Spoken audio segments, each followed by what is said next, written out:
Hello and welcome to Canadian Comic Geek here on Just Push Play. And recently, the Man of Steel movie just came out. Hooray! And for people, and basically, it's you could easily cut this with a knife here on people who liked it and people who hated it. And I have some interesting news for the people who liked it. Good news! We have a bunch of awesome Superman stories. For people who hate it, well, good news. We actually have some better Superman stories in the movie. Let's start with what came out last week, Superman Unchained, which is actually an interesting take for New 52 Superman. It's really interesting. For one, Superman, he does save the day in the first thing. He's wondering, okay, I stopped 7 disasters. Who stopped the 8? And it becomes one heck of a government conspiracy. My only complaint about this comic is when he's actually saving the day in space. There's it takes you out of the story, is his huge poster, which is easily removable, so I suggest don't remove it. It's part of the story. It's very hard to put it back in the comic, and then you just have one loose page. I recommend don't remove it, but other than that, it's still a good read, and I can't wait to see what happens in the next 11 issues of this 12-issue series. Speaking of a good one, a famous series, All-Star Superman. Well, written by Grant Morrison. It's basically it's telling the last year of Superman's life. Basically, he only has 1 year to live. Oops, spoiler. But that's pretty much the whole premises of the entire series. This is actually just a free copy, but other than that, I recommend buying the graphic novel. Or if you're not interested in the graphic novel, buy the movie adaptation. The movie adaptation is a little bit shorter than the book, but either the movie or the book, I recommend getting either or both if you want to compare. Let's move on to an Elseworld tale known as Superman Red Sun. If you notice, it's written by Mark Millar, the guy who basically made Kick-Ass. This is one of his early works, and it's a really good tale of what if Superman, as a baby, landed in Russia. So he stands for truth, justice, and the Soviet way. It's really interesting, what characters are good, how everything's, how all the characters are aging in the story, and how certain characters look with the Russian feel, like Russian Wonder Woman and Russian Batman, which his hat is hilarious. Just looking at this book, just getting this book known, just to see Batman's hilarious bat hat. Alright, here's one that's here's one that's basically, it's not a, you can get this in a graphic novel, but if you do find this as the one shot it came out as, I recommend, hold on, let me just, get the book here, sorry. Here we are. Superman teams up with the Fantastic Four. It's it's one of those standard crossovers kind of thing, but I like this alone because, spoiler alert, Superman basically becomes a herald of Galactus. And Galactus is not even the villain in this. That I'm leaving that for you guys to read on your own. Other than that, I recommend reading this because it's actually a really good team up for a crossover. What's the cover? Oh yeah, the cover is done by Alex Ross, who. Oh, no, we just didn't get to see the. Oh, okay, sorry. Show the cover of the comic. So people. Here's the cover of the comic. That is the front cover? Yeah, no, that's the cover of that particular issue. Yeah. But here's the cover of the graphic novel. Okay, excellent. And so in case you can't seem to find that comic, here's the graphic novel. If you can find it, they're very hard to find in stores, but if you can, get it. Get it while you can if you have the money. It's a really cool front cover, actually. Alright, let's move on. It's not a particular Superman tale, but this is one of my and a lot of comic book fans' many favorites. Kingdom Come. The entire thing is drawn and painted by Alex Ross and written by Mark Waid. This is an interesting tale of basically, it's 10 years in the future, and basically it's like taking anti-superhero and normal superhero, but taking it to extremes that, well, lead to an all-out war. I personally like this Superman's outfit myself, although my only complaint is a symbol. Is this really an S? Really? I'm having hard to see if this is an S. But other than that, I would highly recommend buying this book. If you can find issues, personally I say just go for the graphic novel. You can read it anywhere you go. It is a really good read, especially how characters have aged and how they take things like in the future of the DC universe. All right, this one's one of my personal favorites as a kid, but it's also a little worn to wear.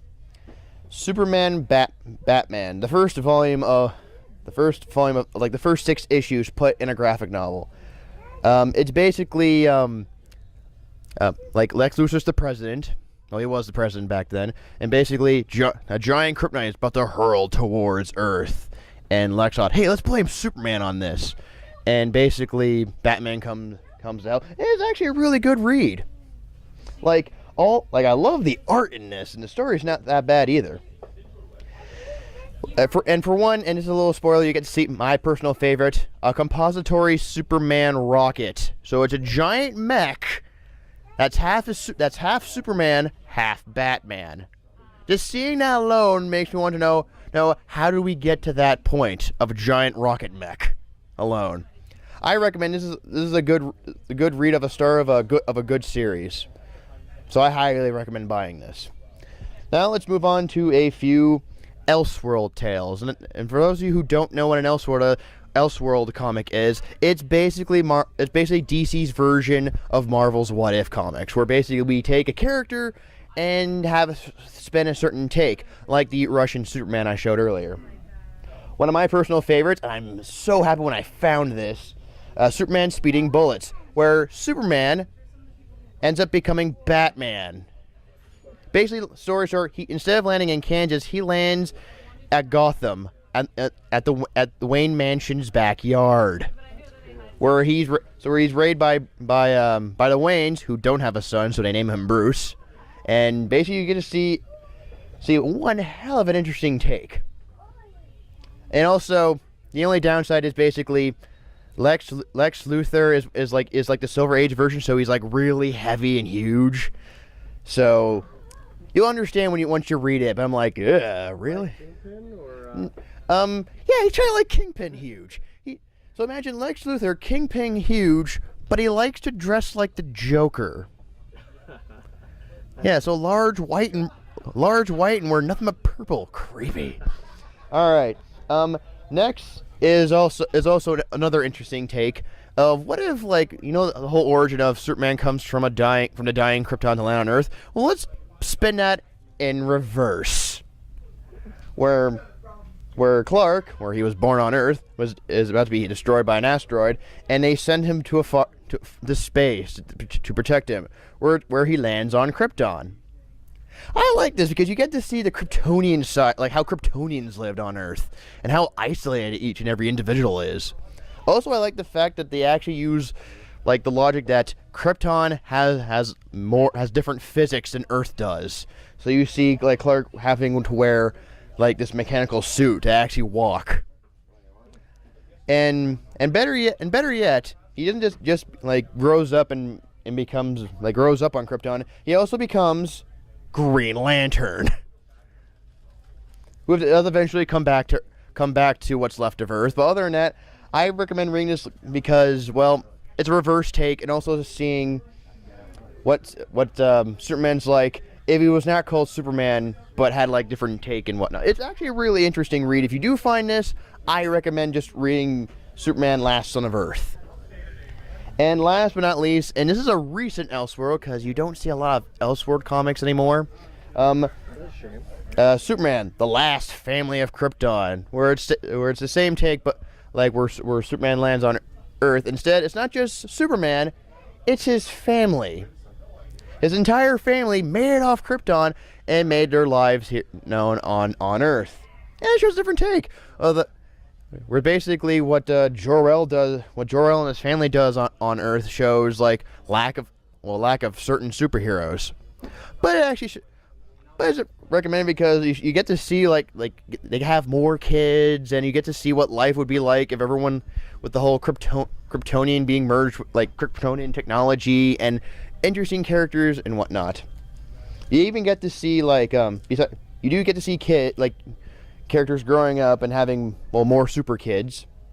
And also, eventually, Superman does become Superman, but Jor-El doesn't like that idea at all, which I find hilarious and awesome.